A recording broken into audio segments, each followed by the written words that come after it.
Hi everyone, and welcome to our video on newsletters. Now that we've explored the different types of articles that exist in traditional news providers' papers and websites, let's explore newsletters. We need to think about what a newsletter is and who it is for. On a very basic level, of course, a newsletter is a source of news. In terms of more specific detail, however, the who informs the what. Firstly, who will read it? An audience internal to the business or organisation, or an audience external to the business or organisation, or both? And remember the point I made in our genre video that target audience and readership are not always the same. So it is always worth bearing in mind that a newsletter may be read by someone it was not intended for. Secondly, whose voice should a newsletter represent? Newsletters can be a form of what is called controlled communication. That is, communication that represents the voice of the management and disseminates management information to the workers or the organisation's information to the members. The flow of the information in this case is downward from above. On the other hand, newsletters can be a form of what is called two-way communication, where there's a mixture of management voices and the voices of workers or members, voices from the ground, as it were. With this format, the direction is upwards as well as downwards. In reality, most internal newsletters are going to be controlled to a certain extent, with editorial choices being made about what precisely to include from the upward aspect of the communication. It really depends what decisions have been made about the purpose of the newsletter, what types of articles are sought from the wider body of colleagues or members, and whether it is edited by management or by a person or people in the wider body of the business or organisation. Who a newsletter is for and whose voice it represents will inform which register you use.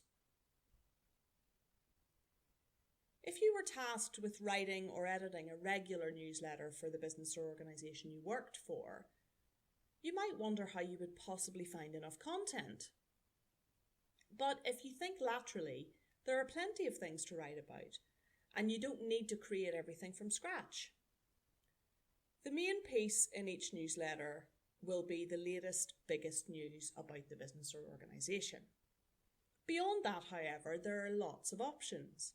You could have regular features, before and after pieces that illustrate your organisation's work, how-to pieces, or recommendations for products or services. Another great area to draw on for content is wider news. Is there something in the local, regional, or national news at the time you're writing that is relevant to your business or organisation? Is there an economic downturn in your area of work that you can comment on or think about creative ways to tackle? Or is there new legislation coming into play that you can explain in the context of your business or organisation? Or has a sports person or celebrity recently done something relevant to your business or organisation, whether that be work, a donation, or volunteering, for example?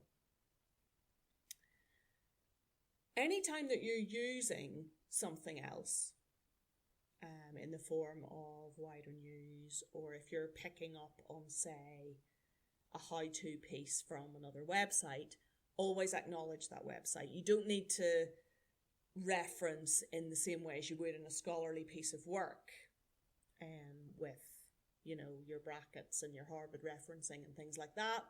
But you should put like a little footnote at the bottom about where you have got the content from. Finally, depending on the context, it can be good to include some fun stuff. For example, an announcement of a social event or coverage of a social event that has already happened, or an employee or member's profile or similar. Baskin and Aronoff suggest a very useful percentage breakdown of content for newsletters. They were writing quite a long time ago, to be fair, but newsletters are not a genre that changes significantly over time, and this breakdown is still relevant and still useful. Why not pause the video and note these down, or again take a screenshot for your notes? Baskin and Aronoff suggest 50% information about the business or organisation, 20% employee or member information such as benefits of employment or membership, key recent member activities, etc., 20% relevant non-company or organisation information. This could be about competitors or the wider community or the recasting of bigger news that I mentioned a moment ago. And they suggest 10% personals or fun stuff. You might also wonder about how to lay out your newsletter. Some of this information is not terribly fascinating compared with discussions of content and style, but it is important, so make sure that you take it on board. Before I start with the rest of this, first of all, I would reiterate that for the purposes of this module, detailed design issues are not relevant and are not crucial. It's not a graphic design module, and you do not need to suddenly turn into a graphic design whiz when you haven't yet studied that area. However, there are simple layout elements that you do need to get right for this module and that are very straightforward to achieve. Firstly, you should present your work in 2 or 3 columns per page. You can format this in columns via the page layout menu in a Word document. Secondly, write in 8 or 10 point font, except for headlines, which can be a little bigger. This might seem small, but if you have a look at any newspaper, or indeed newsletter, you'll see that it's pretty standard for them, and it's a way of getting quite a lot of information into a small area. This is particularly important if you want to send out a hard copy newsletter. For example, if you wanted to keep it to 2 sides of A4, say. But it's important for online as well. Your spacing should be at least 1.25. Again, this is easy to format on a Word document in line spacing in the paragraph section. Using bite-sized breakout boxes is a great way to highlight or prioritise the most important information, and it also keeps the layout engaging for the reader, especially given you're working in smaller font. Similarly to my advice about reading more news to improve your news story writing, I'd encourage you to engage with multiple newsletters to get a feel for how different businesses and organisations approach them. Whilst you may not personally receive many newsletters, it's easy enough to find examples online. You will notice from looking at different newsletters that there are nuances in how they're presented.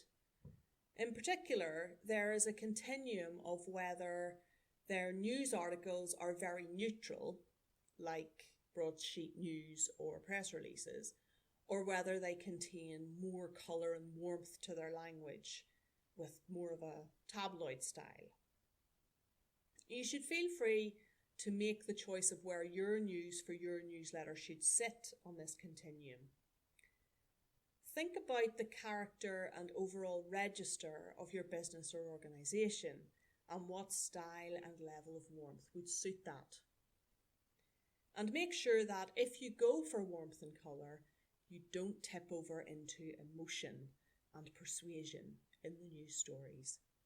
Again, other than in quotes where emotion and opinion are welcomed.